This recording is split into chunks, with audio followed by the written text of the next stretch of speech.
Hansirash, charchoq, yurganda charchab qolgandim.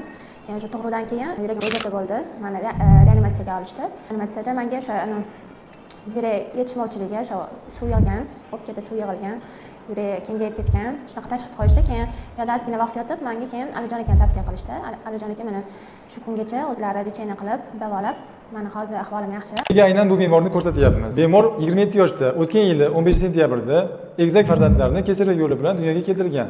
Avgust oyida hansirash paydo bo'lgan, sentyabr oyida oyoqlari shishib, o'pkalari suv yiqqan. Bemorga periportal kardiomiyopatiya tashxisi qo'yilgan. Bu tug'ruqdan keyingi yurakni kengayish kasalligi hisoblanadi. Bemorda chap qorincha 151 mm gacha kengaygan edi, yurak kuchi 37.1% ga tushgan edi. 10 kunlik davodan keyin yurakning kuchi 48% ga oshdi, yurakning razmeri 140 mm gacha kichraydi.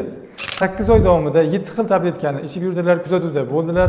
Oxirgi tekshiruv bo'yicha yurakning kuchi 58% gacha oshdi, yurakning razmeri 96 mm gacha kichraydi va bu normal holat hisoblanadi. Bemor yana 4 oy davomida 2 xil tabletkani ichib yuradilar va bemorni sog'lomlashtiramiz.